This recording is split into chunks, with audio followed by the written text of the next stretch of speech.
I'll admit, before the season, I just assumed the Jaguars were going to win the Teddy Bridgewater Jadeveon Clowney sweepstakes. They were going to have the worst record in the NFL.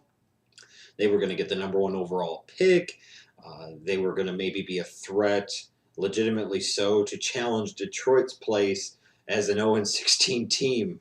Yeah, it looked that bad, especially early on in the year for Gus Bradley in his first year at the helm with the Jacksonville Jaguars. The bottom line is the Jaguars did pleasantly surprise me at least a little bit. They ended up winning 4 games. They had the third worst record in the league. And that to me was impressive and speaks well of Gus Bradley and that coaching staff there, because this is the least talented football team in the NFL, and I think by a good margin. To get 4 wins out of this team is pretty damn impressive.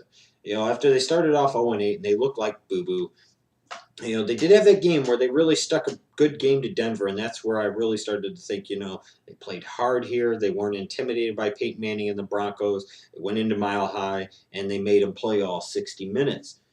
Maybe Gus Bradley is going to get the job done. It'll just take time. And then you had that 5-week stretch from week 10 to 14 where they went 4-1. Sure, they beat the Texans twice, the Titans, and the Browns. Not exactly banner organizations, but hey, 4 wins in 5 weeks, any NFL team will take that regardless of the opponents. But the biggest problem for the Jacksonville Jaguars over the years has been, besides poor free agent signings and bad coaching hires and poor vision and direction coming from the front office, above all else, and it all kind of ties in together, is their failures in the draft, in particular in the first round, 2010, taking Tyson Alualu.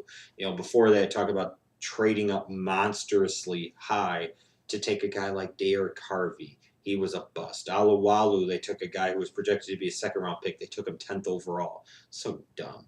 And then in 2011, they took Blaine Gabbert. They must have never studied any film on him, because I tried to tell everybody that would listen that he sucks. I've said he sucks for 3 years now, and was saying it before that 11 draft. And when you miss on a quarterback in the first round, it can set your organization back at least 5 years. Whereas if you hit on one, it can set you up for success for 10 to 15 years. Well, you look at the Jacksonville Jaguars now. This was Blaine Gabbert's 3rd year. It's going to take at least another 2 or 3 years to dig out of this mess, and they still have to find their quarterback.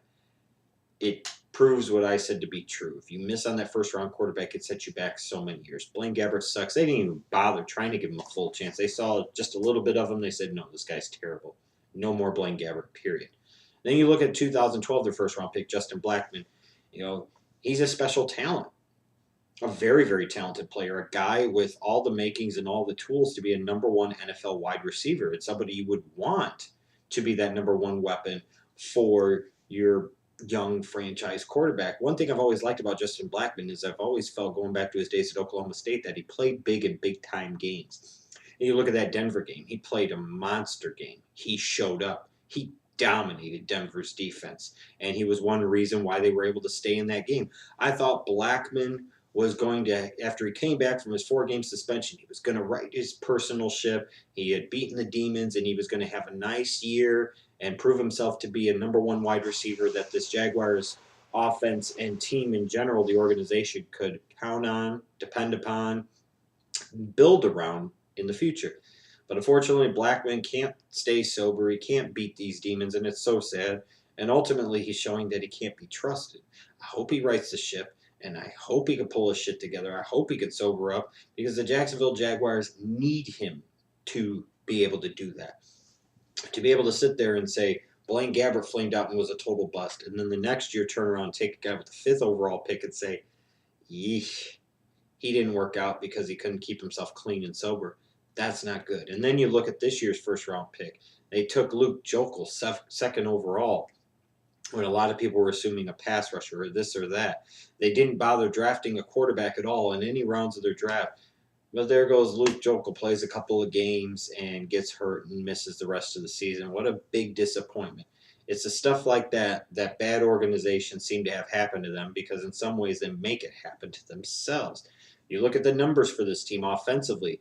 They finished dead last in points scored, dead butt naked last. They finished 32nd in rushing yards. So they couldn't run the ball effectively and consistently, and it's no surprise at all that they couldn't score points.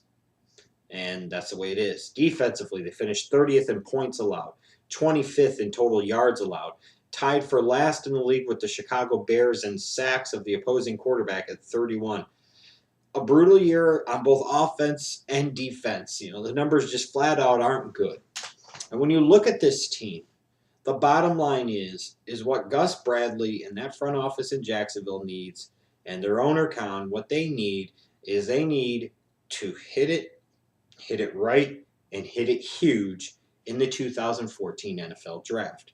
Having the third overall pick in a draft that has several quarterbacks that could be top 10 or top 15 picks, they're in a perfect position. They're in a perfect position. What the Jaguars need to do is to figure out a way to mirror somebody in their own division, the Indianapolis Colts, and what the Colts were able to accomplish in that 2012 draft. Getting Luck in the first round, Dwayne Allen Coby Fleener in the second round, Dwayne Allen, T.Y. Hilton in the third round. Levon Brazil later on in the draft. They were able to get their young franchise quarterback and then surround him with several pieces that will be integral parts of that organization and franchise for many years to come that will only help Andrew Luck and make him a big-time franchise, maybe even elite NFL quarterback down the road. For the Jacksonville Jaguars, they must fight the temptation.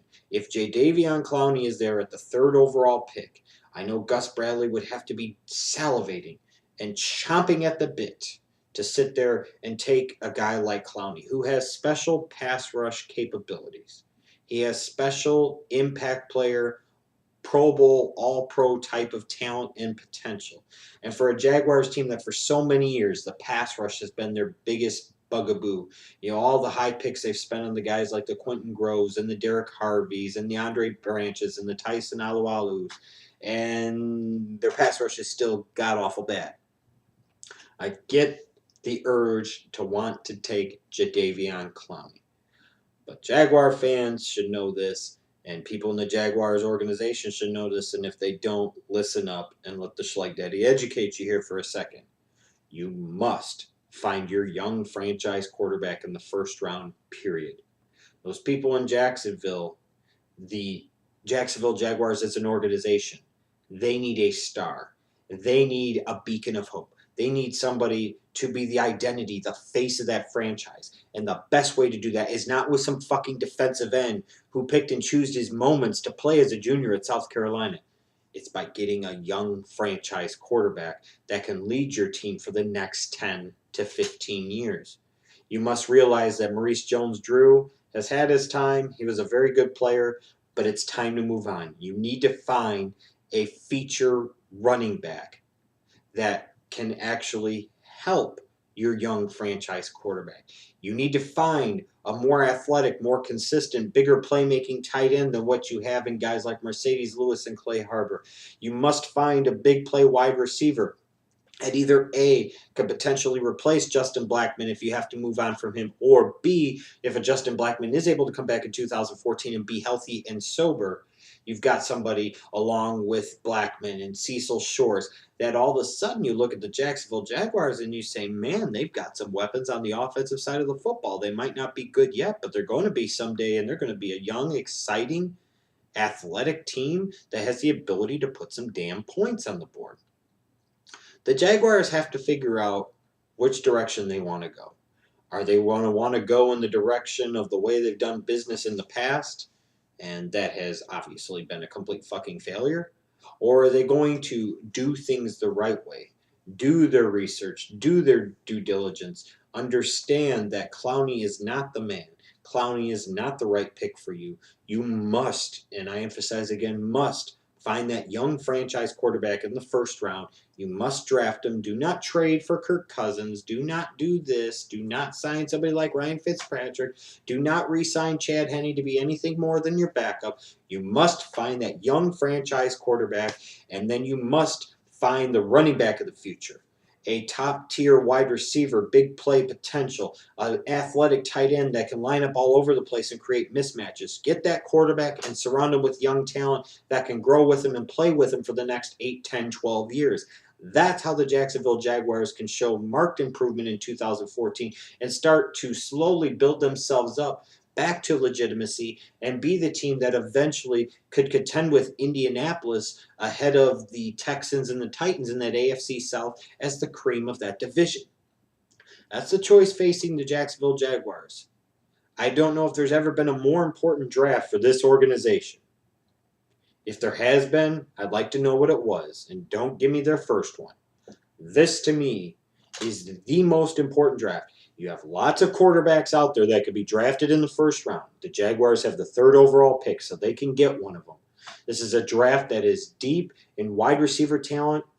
There are a couple of tight ends that are really, really nice.